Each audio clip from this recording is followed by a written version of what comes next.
So,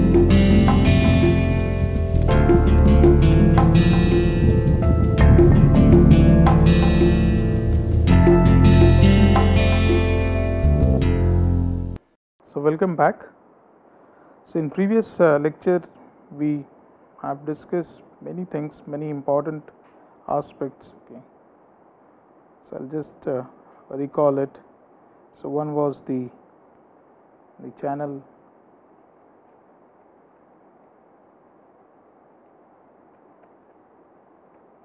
pattern and location, that is for urban settlement. Then we were talking about the precipitation, that is the rainfall. Then we also talked about that, of course, if this is high or it is low, and then we talk about the surface, subsurface geology, which will affect the surface runoff. So, these are few things which we were talking about. Now, along with this, the most important part is we need to understand the river dynamics.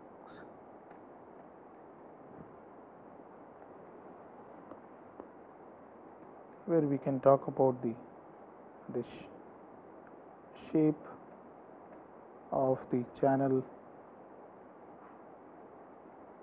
I am talking about the river channel.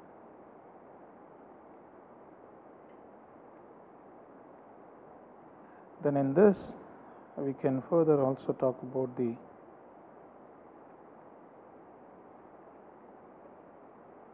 carrying capacity, and then before this we can also talk about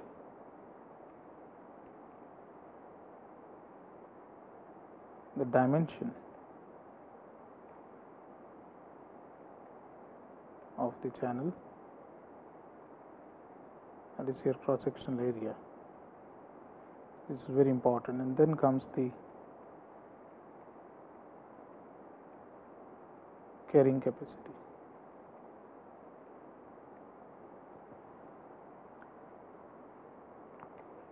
So, for this we need to understand clearly the river dynamics. Now, to understand the floods, it is important to understand the dynamics of the river system. So, if you take the longitudinal profile,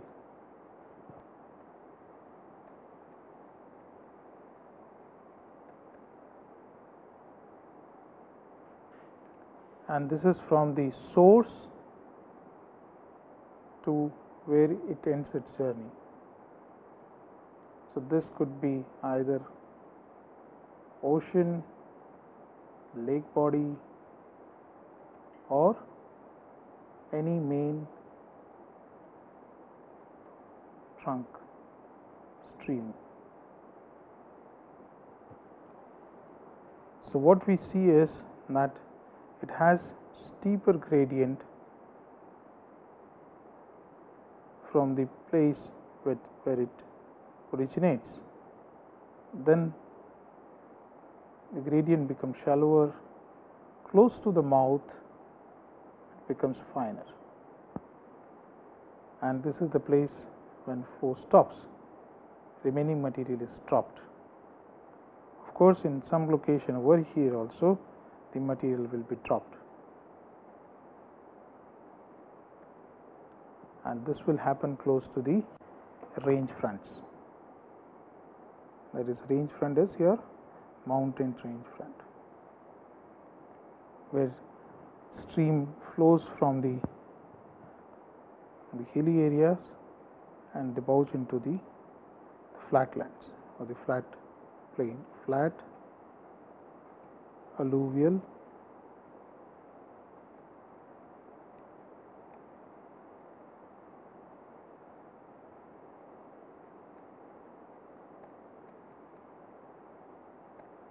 so in our case we have very good example of Indo-Gangetic plain, and you are having Himalayas here. But this you can find anywhere where you are having mostly the hilly terrains. Okay. So uplands.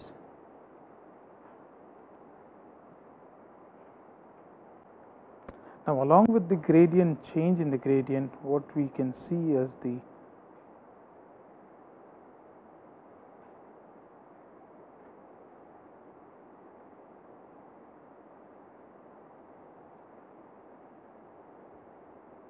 change in the grain size.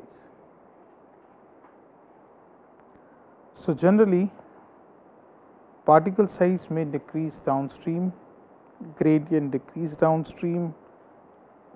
However, discharge, carrying capacity and velocity increases downstream. This is true for areas with good rainfall, whereas in dry climatic zones, water loop loss due to evaporation and infiltration result into decrease in discharge downstream. So, most important what we are talking here is the discharge, carrying capacity and the velocity. Of course, along with that, the rainfall and in climatic zones. And in which part of this river journey we are sitting at, that is again important. So that will let us know that whether this region will come under the flooding state or not. Of course, evaporation and infiltration is another important factor which we have also discussed in the previous slide. So the total flow of stream, we can say that the total flow of water in a stream depends on average velocity of the water times the cross-sectional area through which the water will flow. So the cross-sectional area is important. So if you reduce the cross-sectional area by filling up the channel, then this is the new cross-sectional area which is left out. And if you keep your precipitation constant, even if you have changed this, then you are bound to see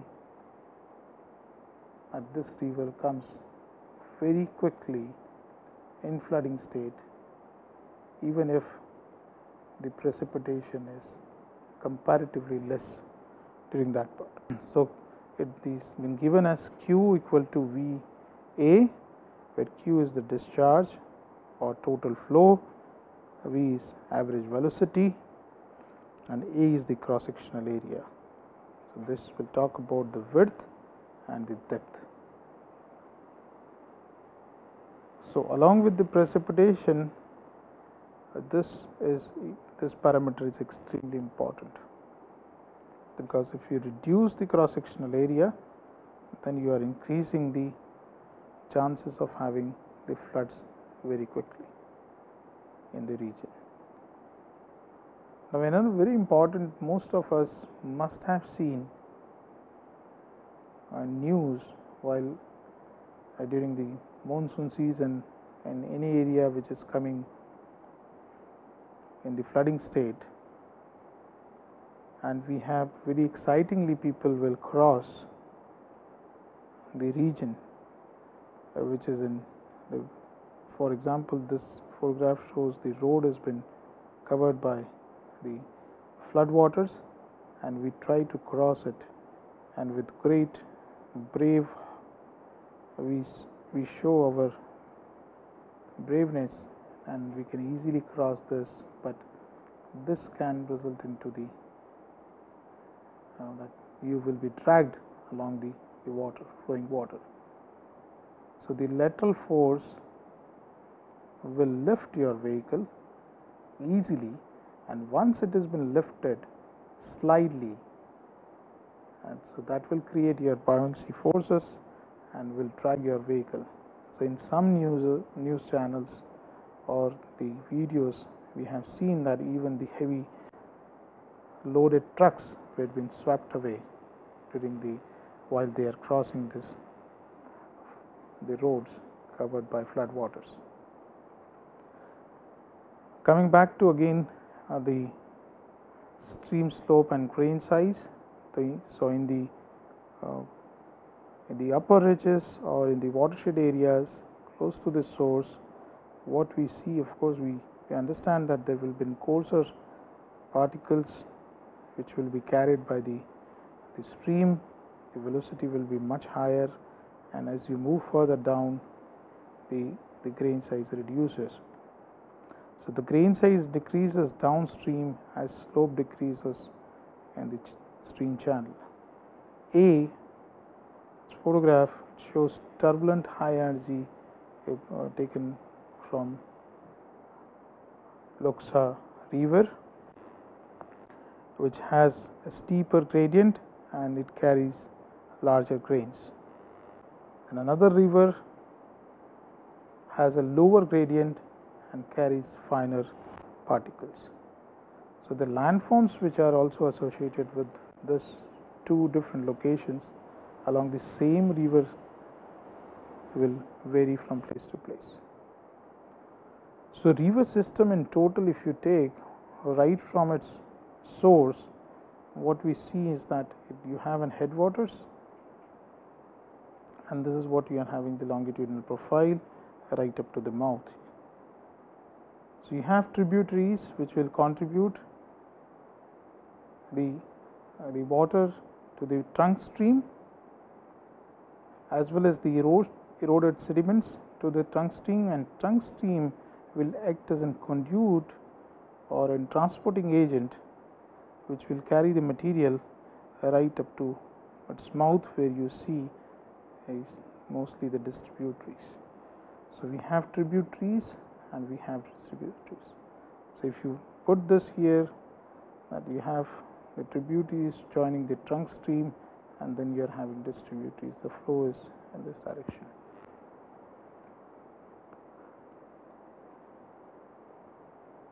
Now, as I was talking, that where exactly you are located, because this part will be the flat area close to the front, or maybe you can go up to this one, and this area is alluvial plain region. This is your upland, or your headwaters, and this portion is of course the fluvio-marine area, and mainly you are having the deltas.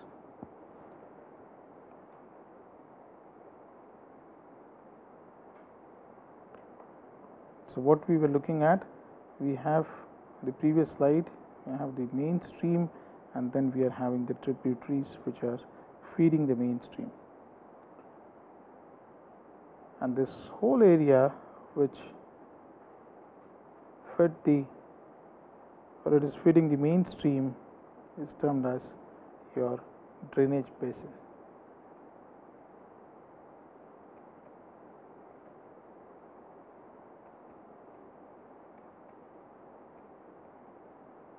So main drainage basin of the trunk stream will have subbasins.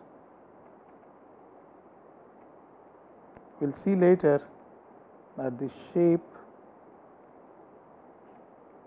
of the basin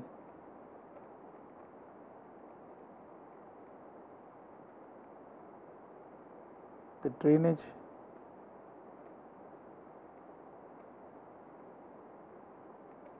density will play an important role .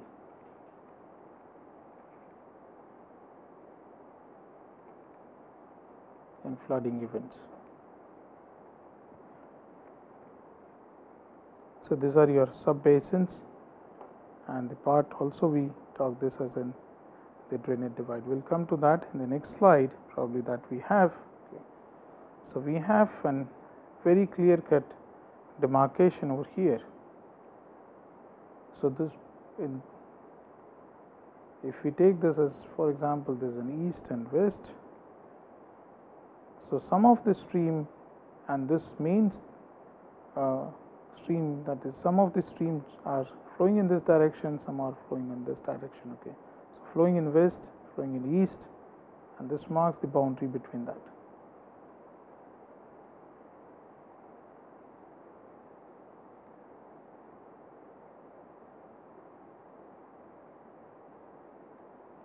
So this is your drainage basin, or we can say this part, this whole area is termed as drainage basin, and this line, okay, I will remove this one, and which has been shown out in the yellow, is your drainage divide. So as we were talking about that, we need to understand the river dynamics to understand the flood. For that, we need to also understand the different type of channel pattern. That is that how either it is straight or it is winding up. So this is an example of straight channel where maximum flow depth or the deepest part will be in the center. So this what is been marked by dash line is your active straight channel, and this portion which has been shown here is your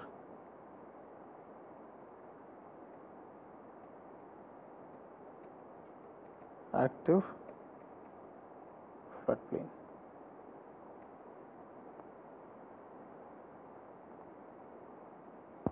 So in total, if we take, we can broadly classify the channel, either it is straight, and the second is the meander, and third is the braided channel.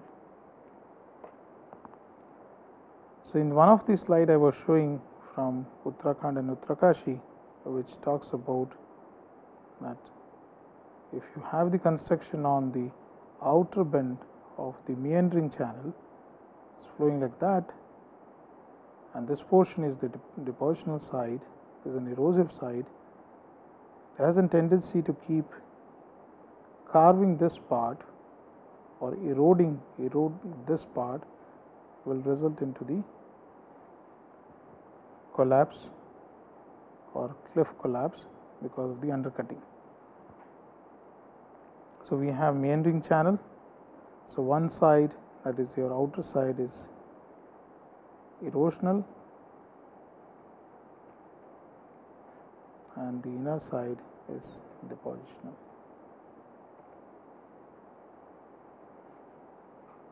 And the braided streams are mostly will have multiple streams which rejoins again or bifurcate into one stream getting bifurcated into multiple streams, and the area between the two streams are termed as your island or braid bars, and in this case what we call this as an point bar.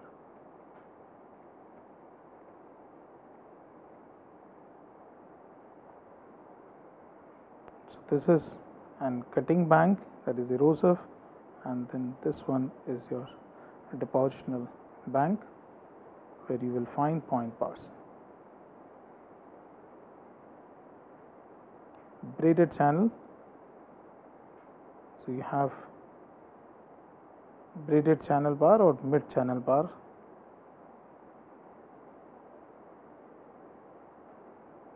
So what we see is that in straight channel will have the width of the valley will be narrow, but in case of even meander also it will not be much, but in case of braided river will have very wide valley. So I'll stop here and we will continue in the next lecture.